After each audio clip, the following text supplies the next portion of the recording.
Hello, I'm Carrie Schilling from Kettering Health Community Outreach. Thank you for joining me today. We're going to be talking about forest bathing, immersing yourself in nature, forest bathing.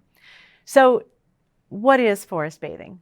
Shinrin-yoku, that's Japanese, Shinrin-yoku, literally translated is forest bathing. It means to just take in the forest atmosphere, to immerse all of your senses in nature. In the 1980s, gentlemen in Japan, they recognized that there were large numbers of people living in very congested urban areas and large communities of people experiencing mental health difficulties, mood disturbances, a number of health and mental health crises. And they identified these folks were living very congested in very urban areas and spending very little time outdoors. So just as a way to try to deal with this in kind of a community health way, they would take busloads of people out into the woods just for a little bit every day. It was just kind of an adventure out there. What they realized is people were having even more benefit from it than what they expected people to have. So then they started doing it in a more structured way and in a more therapeutic way. And then they started using this as part of therapy, would literally write prescriptions for forest bathing. And folks would be taken out into the woods for, a set amount of time, and they would just be there. No other purpose, no other goal, just be among nature and then brought back home. And these folks were having significant improvement in their mental health and well-being. And that triggered them to then start doing some research and triggered then it to be titled forest bathing. This research continues. Some of the most significant research was first published in 2007. So this really isn't a really new concept, gaining a lot of popularity in the United States now. One of the things I want to kind of throw in here is living in this Miami Valley area, we have amazing park systems. Ohio as a whole has really wonderful park systems. So this is something that is accessible to everyone. As I go through and talk about this, realize I'm not asking you to add another thing to your day other than to just get outdoors for a few minutes. A lot of the research demonstrates 20 minutes is ideal. If we can do 20 minutes in nature a day, that's ideal. There's also a pool of research that says after 5 minutes, the benefit has been maximized. So even so little as 5 minutes a day. Stop by a park on your drive home from work and just walk out there for a moment. Really all we're asking you to do in the idea, the concept of forest bathing. So what do you do? Simply be in nature. No goal, no set intention. You don't need to do anything in particular. You're not necessarily trying to meditate. You're not trying to solve any problems. You're not trying to think about anything in particular. It's simply being in nature with no preconceived agenda. That's a lot, right? How many moments in our day do we just be? But when we can just be in nature, there's that added benefit. Can you do something? Yes. If you feel we need to, sometimes we feel more comfortable if we have a agenda, if we have that thing that we're going to do. But I would ask you to keep it as simple as you can. Forest bathing in its purest form is simply being in nature and experiencing our five senses. Experience the smell. Experience the noises, the sounds of nature. Experience the sensation on your skin, the coolness of the air or the warmth of the sun. Experience all of your senses in that environment. That's forest bathing in its purest form.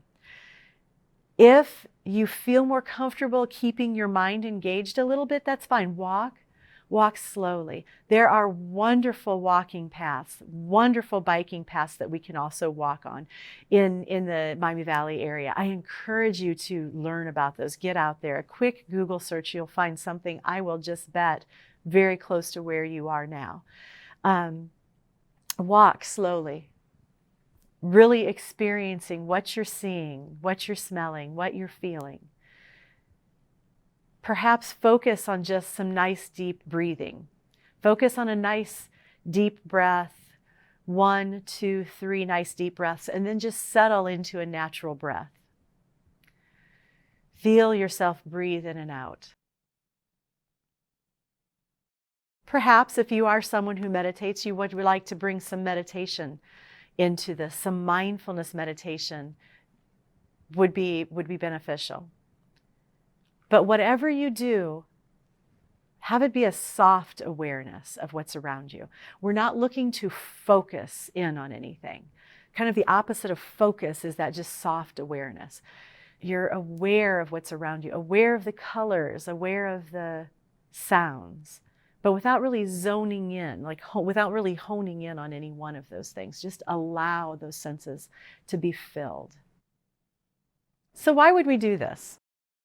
Forest bathing aids in helping us reduce our blood pressure. It helps reduce the cortisol. Cortisol is that stress hormone, that fight or flight hormone.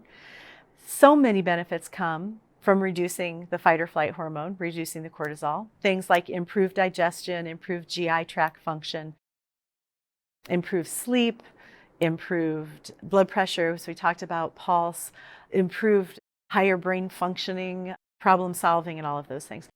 Increased immune system function, increased critical thinking and decision making, increased empathy. Where do all these things come from? How does it work? The benefits of forest bathing primarily result from 2 processes. First, we're breathing in phytoncides.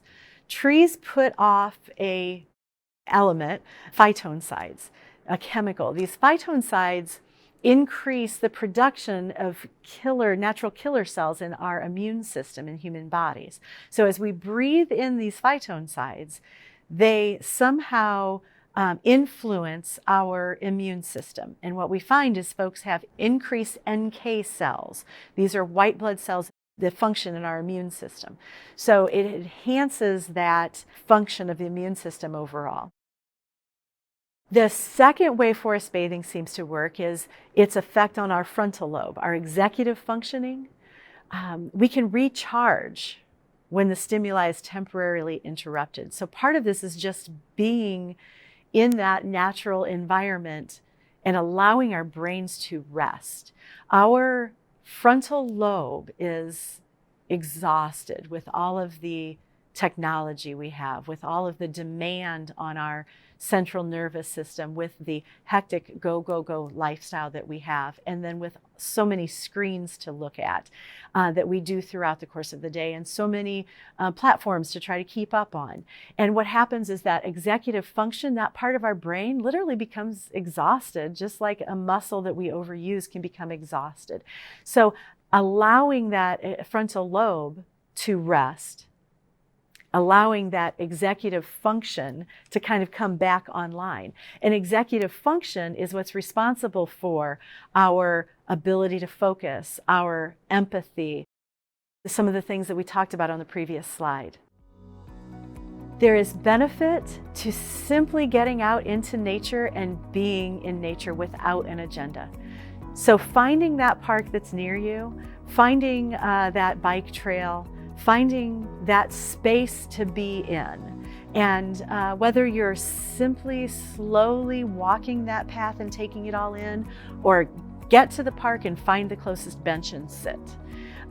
There's just physiological, mental health, wellness, well-being benefit to being in nature and taking it in with our 5 senses.